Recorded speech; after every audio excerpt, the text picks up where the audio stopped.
Welcome to Sizing Up the Music. I'm your host, WJ. My special guest is British singer-songwriter, classical guitarist, music therapist, based in Shanghai, China, Nicola. So come on in, take off your shoes, and let's size up the music. Welcome aboard, Jane. How are you doing? Jane, you've had an extraordinary music journey. You've traveled to so many different countries.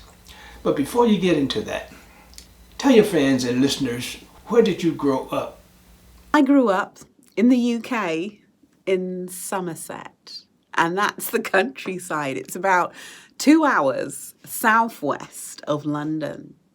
It was beautiful, very, very idyllic place, very peaceful. And for me, the nearest village shop was about an hour's, no, not an hour, it was about half an hour's ride on a bike, if I remember correctly. And then, when I went to school and all those things, I'd have to walk all the way down the hill, about 15 minutes, and then a school bus would pick me up and take me to school. And then when I went to college, it was like walk down the hill, pick up one bus, then go on to another bus. So, it was really a little bit out in the sticks. And then later I sort of moved into the nearest town, which was Frome. And then as I went into my studies, I moved to London. I didn't initially want to go to London, but it just had the course which I wanted, which was a performing arts course. And I thought, oh, great, I can do a little bit of singing, a little bit of dance. And I thought it would be like fame. But actually later on, I swapped to just a music degree because I felt that would be better to concentrate my efforts in one area. All right.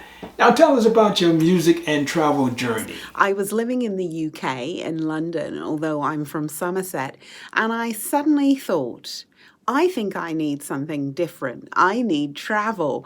And so I literally remember, and this is a little bit crazy, I did a meditation. I opened a travel book and it had all the countries around the world listed in it. I said, whatever page it lands on, I'm going. And it landed on China. And that was it. I sold my van.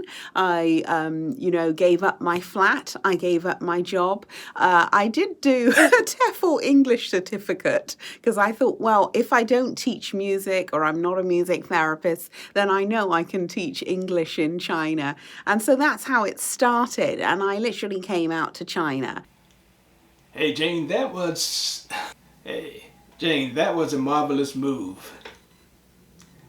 Now, what surprised you the most at Shanghai, China? It's just hugely exciting to be in a completely different place that I didn't really understand. It was just so vibrant and so different to everything that I knew. And I did start off teaching English, but I very quickly moved back into music teaching in a university. And then I started gigging with Chinese musicians, which was really rather funny because remember there was one rock band and we didn't speak the same language. They spoke a little bit of broken English, the guitarist did, and I spoke a little bit of broken Chinese. So often I would end up in the wrong place for gigs. But I got there and it was great fun. I've lost touch with them now. I should really find out where they are. Fantastic, Jane. Jane, while you were there, did you move around different places or did you stay in one area? I moved to different countries. Now, this was partly because as well as my performing side, I also teach music. I'm very passionate about that too. I do have a background in music therapy, and I'm probably one of the first Black music therapists to have trained in the UK. There are a lot more now, which is good to see. So I also went to Singapore, which was very vibrant for performing and recording. I also went to Hong Kong, and Sky Production Studios with Chris Fong was very, very important to my journey, where I recorded a couple of CDs. But I was sending these back to the UK to my producer at the time, Graham Holdaway, who was then doing all the final production and adding all the extra instruments into the work. But there would be one or two key people that I'd work with, like a bass player or a guitarist. And they were expat musicians living in China and Hong Kong. How about that? That's amazing. Jane, What drove you to become a songwriter? In terms of being driven to be a songwriter, it didn't really happen like that. I think for me, what happened is that I was training initially as a classical guitarist all the way back in Somerset in the UK. And I just started songwriting. It was very natural to me to hum along, write down some lyrics, jam along. And at that time, I had one of those old-fashioned tape recorders, you know, the ones with the wheels going around, the plastic tape, you know.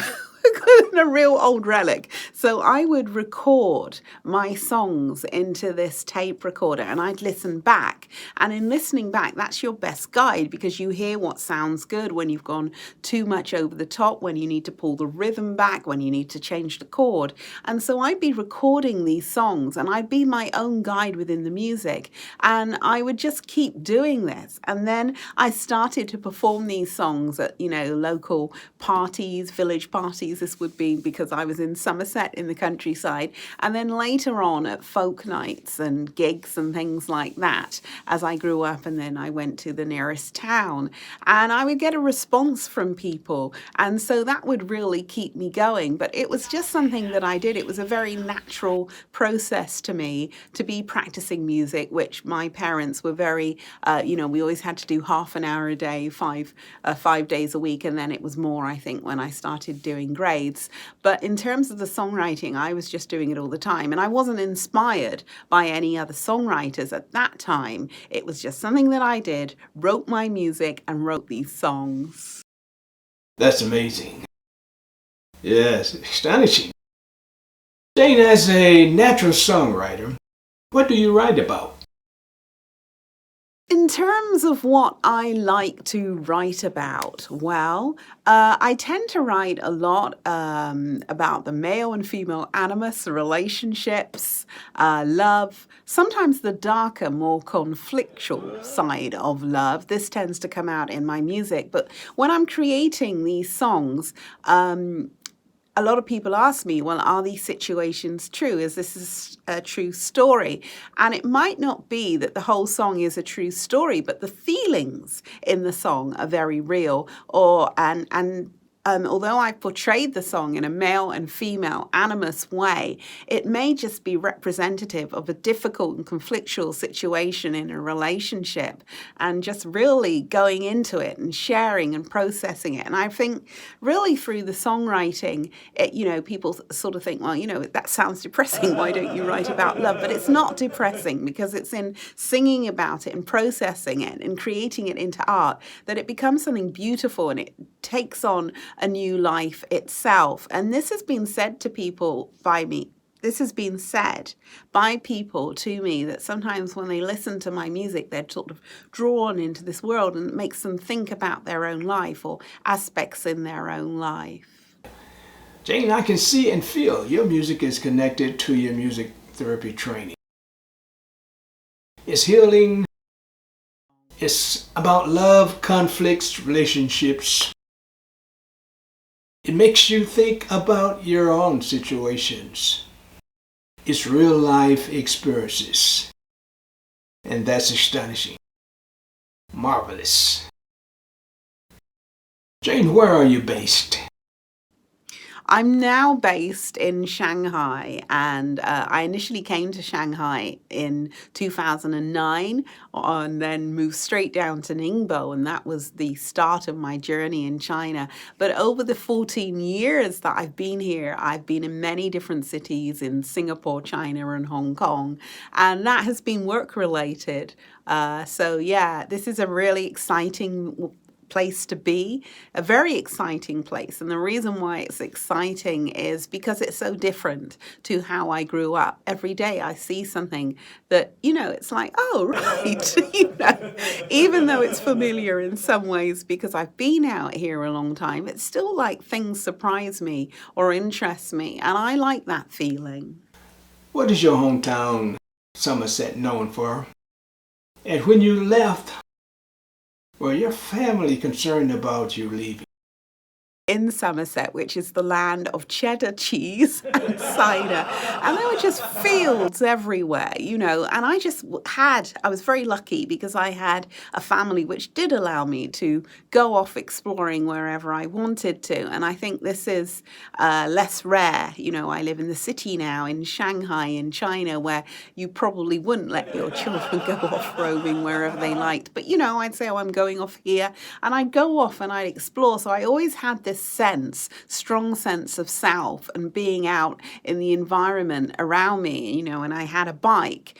And when I moved abroad, it's quite intense at times, you know, I may be teaching or gigging or composing, and sometimes I just need a break because everything is familiar but unfamiliar. It's not my culture, it's not my country, but it kind of strikes up this chord in me. And just going off somewhere, sometimes I would just rent a place and I would just write. I'd just take it wouldn't be a tape recorder as it was then, but you know, I might take my little gadget and I start recording or writing, and I find that I'm probably an introvert if you haven't guessed, but by doing that process, just sort of cutting off, getting into the music, that, you know, this is where a lot of the songs would come out, which may have been dormant for a while, but that's when the fruit is really coming out nice and strong.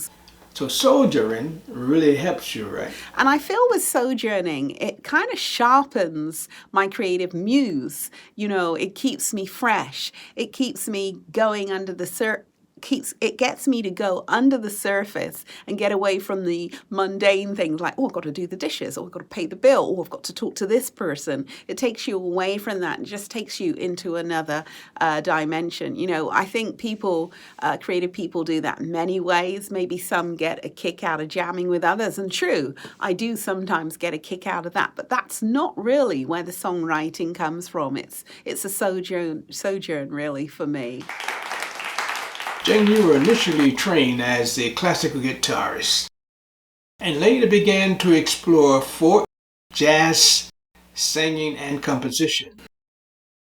Was there a correlation that drove you to explore more into yourself, and why? I trained as a classical guitarist. That's quite funny thinking back on it. But, you know, I did all the grades and I used to sit there with my little footstool. I did the associated board grades and I loved it. But I'm not completely defined as a classical guitarist, and there's more to me than that. I have a deep love for all forms of music, and after I did that, I went on and I went to university and I did a jazz and contemporary degree. Now, to be honest, I didn't fit in the normal way that maybe a student should do, because I didn't follow all the rules. And to be honest, I was so passionate about my songwriting, and songwriting wasn't a big thing there. Composition was, but that was in a set way where you were following other people's things. And I remember, you know, people saying to me, and tutors, well, yes, Jane, very nice, but you've got to follow the rules. And I wasn't interested. So that was quite difficult for me. So Jane, what did you do?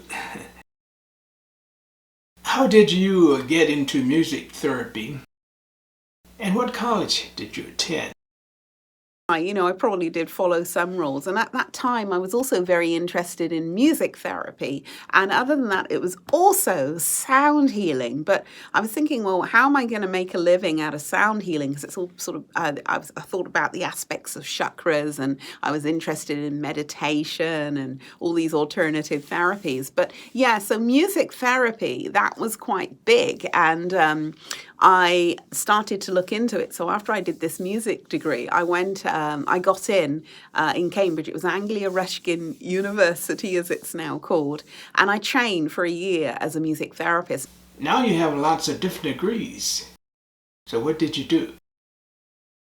Now, I did have some time in and out of doing these different degrees, being a bit of a slightly rebellious person. I didn't need time out from the academics sometimes. And that was when I hung out in London and I started jamming. So you were jamming? All right. Jane, did you meet any influential music people in your journey that still have that lasting effect on you?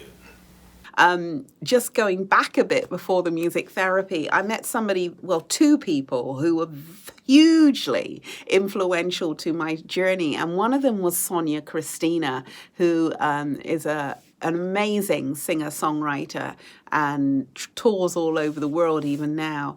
And she just listened to my songs and accepted me for who I was. You know, I love doing these songs. She was also kind of teaching me jazz and other stuff because that's what the course required in London. But she really listened to me, and she was perhaps the best critique, because when I sang, if I was singing something which wasn't genuine or authentic, she'd tell me, no, this isn't it. But she'd tell me in a very kind way. And I remember one performance I did in the university. I just took off my shoes, and I think I did it a cappella. And that was because of her, because she was really making sure that I reached the core, you know. So she was very exciting woman to know as a teacher, as a friend. I'm still in touch with her now and have huge respect for her processes with me. And she hasn't just done that for me. She's done that for many. So that's Sonia Christina. All right, all right, all right. Who else was special to you in your music? Sonia introduced me to Graham Holdaway, my producer, who's actually passed away now. He passed away in 2020, and I did a podcast about him and spoke to his wife and Sonia and many people who'd worked with him throughout the years, because he'd done a lot for Nation Records and then independent artists such as Damon Albarn in the early days, Sonia Christina, and then he was a sound technician in the Houses of Parliament. So Graham and I got on. He recorded my first tracks, and I remember going along and, you know, going into the studio. And after that, I started to fund and make my own albums, and Graham recorded them. Now, he was special because I like to perform live in a studio. I don't put the drum track down or whatever, and then the bass, and then this. I actually perform with my guitar right there, singing at the same time, and he'd capture that. Performing in the studio. That's fantastic. That's amazing. Jane, when did you record your first CD? You used a different name at that time, didn't you? The first CD that we did, called Stacey J. Douglas at that time, because I'd had a different stage name, I had all the musicians around me, and we did it within about four or five takes each song.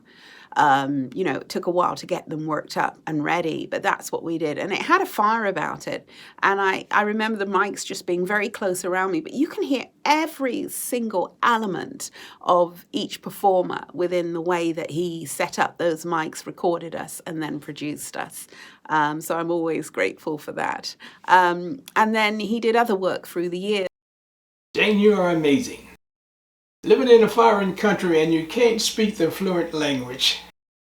How did you get your music produced? And when I moved abroad, what happened is that of course, it's hard to communicate in a Chinese studio. Like, you know, how do you say, can I have this or have that? And they couldn't communicate with me. I need a translator. So I ended up going to Hong Kong to Sky Production Studios, where they do speak English. But I wanted someone to produce it in the way that felt authentic to me. So I would send these works off to Graham to produce. Jane, what is your music genre? A lot of my work is quite experimental. It doesn't stay in one vein. I had a hard time, well, not a hard time, I would say, but there was a thing around genre, I guess, because when I did, I think my first CD, was that 1996, I think? Yeah, it was like, well, what genre is this? This isn't soul, R&B, which of course was being played all the time. It wasn't quite folk because it had a jazzy influence. It wasn't quite pop. It wasn't pop at all. So it was like, where do you place this music? So I actually invented my own genre and called it soul folk because it just seemed to be a mix. You know, I pick or I strum with a classical technique in some ways because that's been my background as a guitarist. But, you know, these songs that are coming from me, they are born of my own genre, so to speak. And I find now many years later, that genres have opened up a bit, that it's not such a commercial thing. And when I'm teaching kids world music, world music may be very different for one kid to another kid, because it depends where they come from. If your mum's from Africa and your dad's from China, what is world music to you, depending on where you grew up or what you do. So, it's kind of like, I've just been thinking around that, but I had to find a genre, and in a sense, so soul folk seemed to make sense to me. Yeah. Soul folk. Marvelous. Jane, you are a special talented artist. The work you are doing in Shanghai, China is incredible. Your music is helping children and adults around the world. Keep it up. Your music is healing. It affects positive changes, social functioning of individuals, and that's miraculous. Right, all right. What's next? What's next for me? Well, I will keep on making music, and songwriting is still a very big passion of mine, and I look forward to recording again soon. And we're out of lockdown now, so I'm able to travel anywhere in China and go back to Hong Kong if I want to. I like to do a lot of getting out into the community and setting up jams and gigs with people. When I do that in the next city here, there's a lot of people who I really connect with, so I look forward to going back to Hangzhou, and I look forward to sharing more music with you. Fantastic, Jane. Where can your fans and listeners find your music? Website, you can find me at www.janenicola.com, and most of my CDs are out on Spotify and Apple and iTunes. You can search Jane Nicola Douglas. Previously, I did have a slightly different stage name, which was Stacey Jane Douglas with an E. So about 3-4 of my earlier albums are under that name too, and some are just about to be re-released. And all of this was released independently by me without a record label, because I was just curious to keep on traveling, exploring, and recording my own work in a way that felt right to me. There it is. You heard it from the British artist herself, Jane Nicola Douglas from the UK. And thank you for riding all the way with WJ. Your support is greatly appreciated. You can put your shoes back on.